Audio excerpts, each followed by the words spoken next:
A través de las redes sociales, una persona me compartió una inquietud y es la que se refiere a algunas de las creencias relacionadas con los muertos, ¿no? Dejarle pago a los muertos, ese tipo de cosas que, como nosotros sabemos, son costumbres paganas y que van en contra de nuestra fe. Son muy comunes, pero van en contra de nuestra fe porque, como nosotros sabemos, las almas tienen un destino inmediato después de la muerte. Sin embargo, cuando esta persona me explicó brevemente por qué hacía la pregunta, me señaló que era la pregunta que le había hecho una persona que estaba recién acercándose a la fe y que en consecuencia era difícil explicarle cómo alguna de sus creencias, probablemente suscitadas por la cultura popular o por su familia o por su entorno, eran creencias opuestas a la fe. Obviamente, cuando un católico no bien instruido pregunta sobre estos temas, por ejemplo, la última encuesta del Pew Forum al que hemos hecho referencia a algunos puntos de vista atrás, mencionan precisamente este problema de cómo en algunos países muchos católicos y hasta evangélicos creen en supersticiones o afroamericanas o también supersticiones andinas, en el caso, digamos, de Sudamérica. También menciona que esto no es igual en todos los países, que es especialmente alto en Panamá y en México, por ejemplo. No es que no exista en los otros países, me consta que en el Perú, en Ecuador, en Bolivia existen muchos de estos, pero donde ellos encontraron el número más alto de personas que tenían ese tipo de creencias fue Panamá, México y obviamente Brasil, que decir con el vudú, la umbanda, el candomblé, etcétera, ¿no? Sin embargo, cuando estamos hablando de una persona que crece en la fe, nosotros tenemos que tener una estrategia, si quieren, ¿no? Estrategia es un nombre un poco feo porque parece una cuestión calculada externa, pero lo digo porque cuando la palabra correcta sería pedagogía, es decir, la enseñanza, ¿no? El acompañamiento del niño. Recordemos que el cogos es enseñar, paidos es niño, es enseñarle a un niño. Y hay personas que son, como nos dice San Pablo, niños en la fe. Entonces, a esas personas, si nos preguntan respecto de la enseñanza de la Iglesia sobre algunos temas, hay que responderles con la verdad. Pero hay que considerar si el tema que están preguntando es un tema sobre el que vale la pena pelearse, ¿no? Yo les pongo un ejemplo que me ha sucedido con muchos jóvenes a los cuales a lo largo de mi vida consagrada he tenido la bendición de poder tratar de acercarlos al Señor. Muchos de estos jóvenes, digamos, eran no practicantes o no creyentes o agnósticos prácticos o no conocían ni les interesaba su religión, aunque se supieran bautizados, ¿no? No le tenían una fobia particular, pero tampoco ningún conocimiento ni respeto particular. Y muchos de ellos creían lo que creen las élites, lo que aprenden en las universidades, ¿no? Que el aborto está bien, que las uniones entre homosexuales está bien, etc., ¿no? El catastrófico mundo académico que es una de las principales amenazas a la ley natural, no a la religión, básicamente a la ley natural, a la religión también como consecuencia, pero fundamentalmente a la ley natural.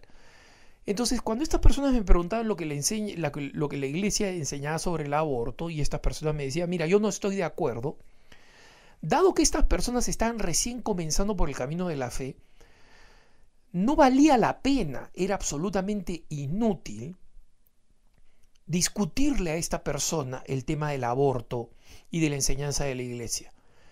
Obviamente yo le explicaba algunos temas de ley natural y esta persona podía o no aceptarlos.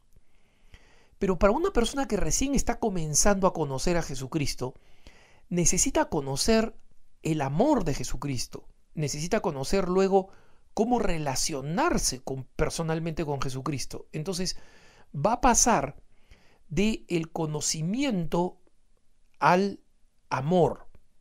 Como nos decía Santo Tomás, nadie ama lo que no conoce. Y esta es una frase de San Agustín, Santo Tomás simplemente la repetía. Nadie ama lo que no conoce. Santo Tomás simplemente explicaba cómo, tomando la frase de San Agustín, explicaba cómo la inteligencia nos permite amar, nadie ama lo que no conoce, pero el amor nos motiva luego a conocer, y entonces conocemos más.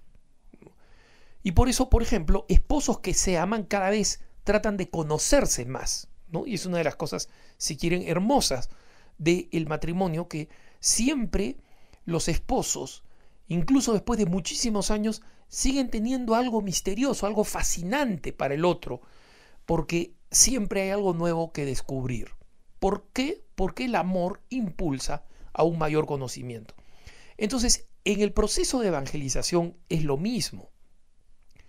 Una persona no va a lograr entender lo malo que significa presentarle pagos a los muertos hasta que no tenga una relación personal con Jesucristo, esa relación personal entienda que solamente es posible a través de los sacramentos, o que los sacramentos nos conectan de una manera incomparable con Jesucristo, con aquel que se nos ha revelado como el amor y como el amor de nuestra vida.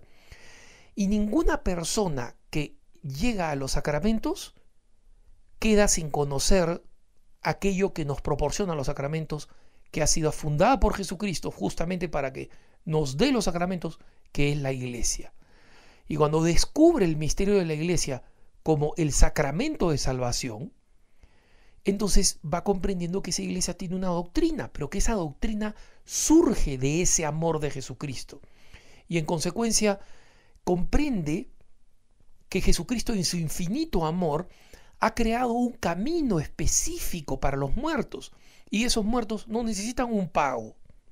Descubren que Jesucristo ama intrínsecamente la vida humana, y en consecuencia la persona que es católica descubre el valor intrínseco de la vida humana desde su concepción hasta su fin natural.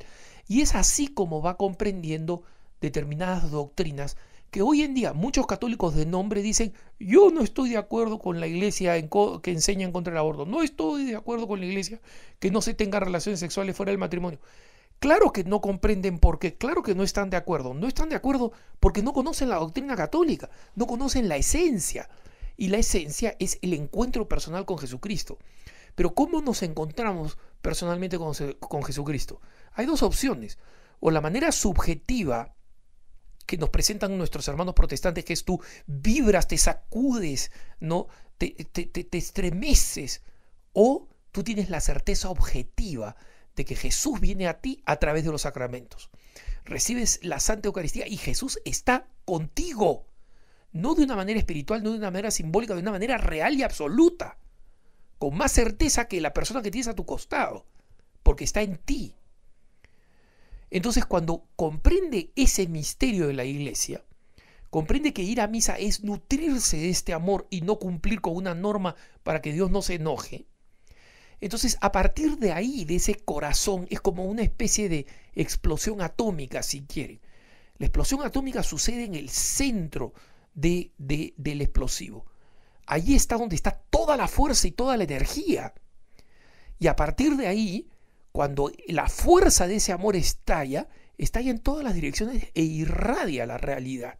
Y entonces somos capaces de entender por qué la Iglesia enseña lo que enseña sobre los contraceptivos, enseña lo que enseña sobre el matrimonio, enseña lo que enseña sobre las relaciones sexuales, etc. Y por eso, esto no es una idea de Alejandro Bermúdez. El mismo Jesucristo iba a lo esencial. Cuando, por ejemplo, conoció a la mujer pecadora, la samaritana, en el pozo de Jacob, ¿no? Va a lo esencial, a su conversión, a decirle la verdad. ¿Qué es lo que nos decía el Papa Pablo VI, el Beato Pablo VI, en el Evangelii Nunciandi, por ejemplo? Que justamente anunciemos este gozo de Jesucristo. Ese es el Evangelion, esa es la buena nueva, ¿no? Y últimamente, nuestro Papa Francisco, ¿qué cosa nos ha dicho con la Evangelii Gaudium, con su exhortación apostólica, el gozo o la alegría del Evangelio? Lo primero que tenemos que mostrar es el gozo del Evangelio. Después que se descubre el gozo, entonces se entienden las normas. Como decía el Papa San Juan Pablo II cuando presentó en el aula Pablo VI a un grupo enorme de jóvenes su encíclica Evangelium Vitae. Dijo: jóvenes, la iglesia no dice no, la iglesia pronuncia más bien un gran sí a la vida, pero ese sí incluye algunos no. Algunas veces, en algunas circunstancias, tenemos que aprender a decir no.